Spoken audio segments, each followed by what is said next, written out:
Birth and death of a star. It seems like our sun been on our sky forever. However, our star, like as any other stars in our universe, been born, lived a life, create life, and then they died or will die. Usually this death will cause new star formation and so on.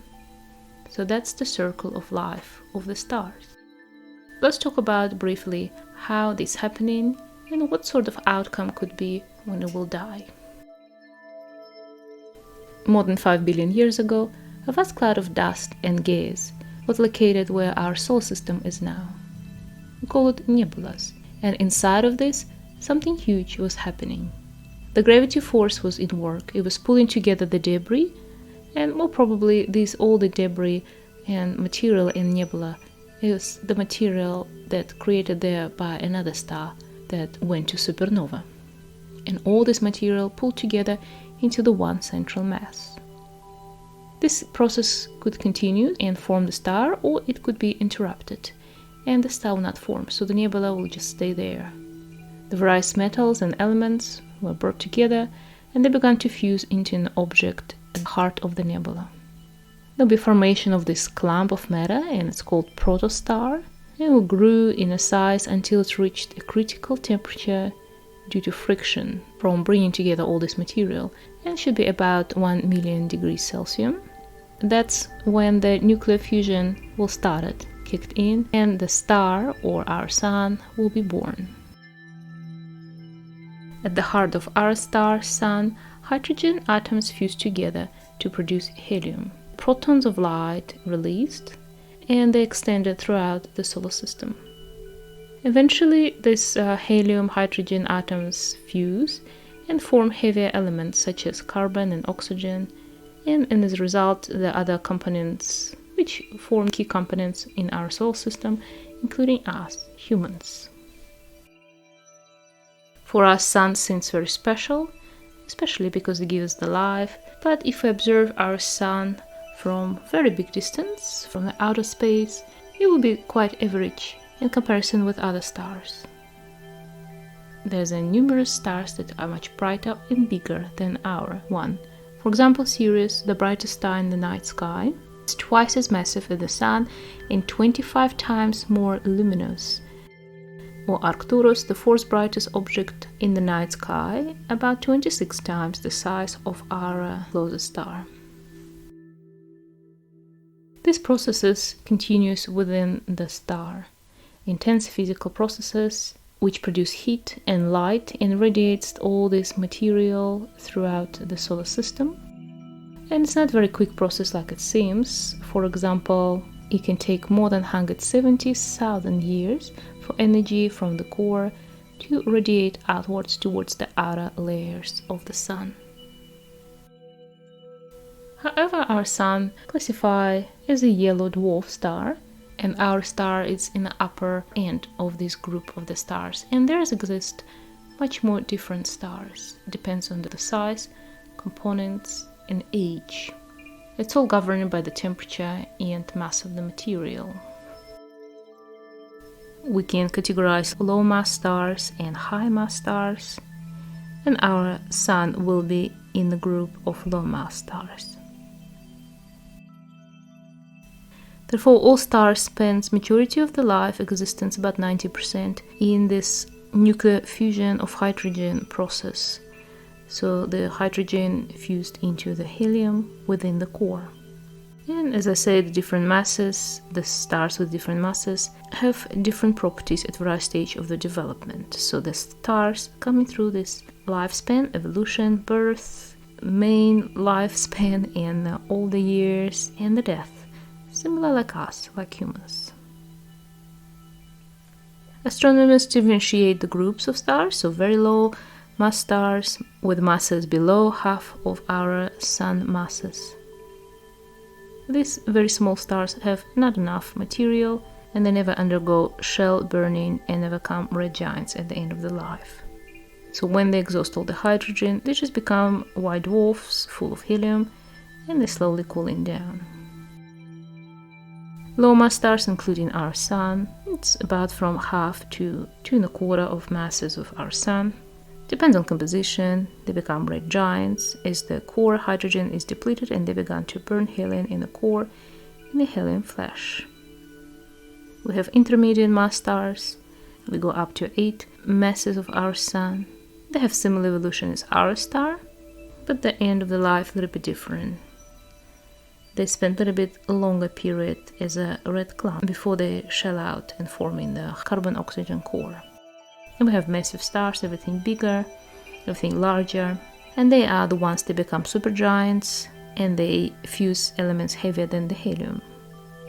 These ones that explode at the end of the life is the supernovae. So all of these stars begin the life with gravitational instability within a molecular cloud, and as a result the star can be born or 2 stars and the protostar form at the core. And we know that this period can take up to 10 million years, for example, like it happened supposedly for our Sun, or it can take up to 100 million years for a red dwarf. Majority of life stars spend in existence fusing hydrogen into helium in its core. Eventually, the helium will dominate within the core, and the rate of nuclear fusion in the core will slowly increase, and as a result, the star's temperature and luminosity. For example, our Sun supposedly have increased its luminosity by 40% since it's reached the main sequence 4.6 billion years ago.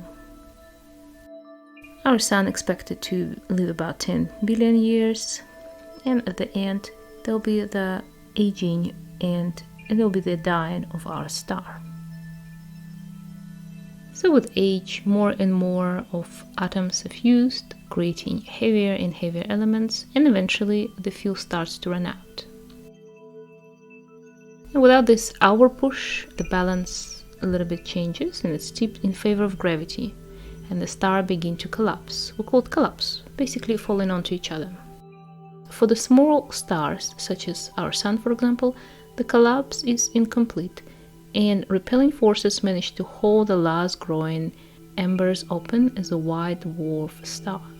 For a white dwarf star that is larger than 1/2 times the mass of the Sun, these forces are insufficient, and the star continues to crunch inwards, forming a dense neutron star or a black hole. It is one of the outcomes of the star life, could be the black hole. We know that the black hole exists in our universe, and some of them formed like that, some differently. However, there could be different outcomes. For example, if the star explodes as supernova, as we talked about, have a lot of mass, it will sometimes leave behind its small but massive core. This object, generally with a mass several times that of our Sun, but a diameter of only a few tens of kilometers, is a neutron star. It is super dense, equivalent of huge Earth crushed into the grain of sand by density, and it's made almost entirely of neutrons. On some occasion, the resulting neutron star will retain much of its original momentum, and because of its small size, it will very rapidly rotate. Rapid rotation coupled with the high density form a strong magnetic field, and away from the star poles the beam of radiation will form and it will shoot out through its rotation.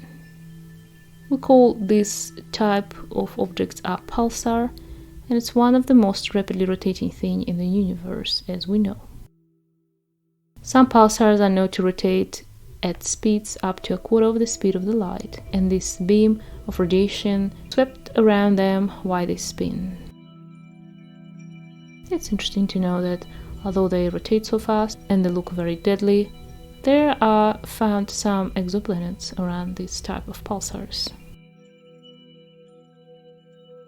So you can see that the fate of the stars could be different, and you can study about different types of stars, and there's a very nice table where you can observe main characteristics, and you can learn about the fate of these stars and why they're like that. However, for the stars like our Sun, for example, after the collapse, we have this formation of the white dwarf. And eventually what's happening with this white dwarf, it will just, because not enough mass for more gravitational compression, it will be just floating there. And there will be no more plasma within this. And this white dwarf will fade into the black dwarf over a long period of time. When we have a huge stars, which can happen, and we have this collapse occurring, and it's happening because all the processes of fusion creating such a heavy and big iron core which it cannot longer support its own mass. This core will suddenly collapse like a big explosion. The shock wave formed by this sudden collapse will cause the star to explode into the supernova, and this is one of the brightest effects we see on the sky. They can outshine the entire home galaxies during that explosion. We observing with our naked eyes, and we know through the human history that have been observed before, this supernova collapses. It's interesting to know that all this material that had been blown off of outer layers of dying stars will be eventually recycled again during the new star formation. Often this blow-up of new supernova can trigger the mass movement in these nebulas around it, and the new star will form. Therefore, you can say that we are, and our solar system, are built on the remnants of previous solar systems and previous planets, civilizations as well. Like everything in this life, the circle of life on our planet, in ecosystems of the rocks, physical and non-physical environment around us, same happening on a bigger scale in the universe. We'll talk about specifics, black holes and different type of stars in future videos.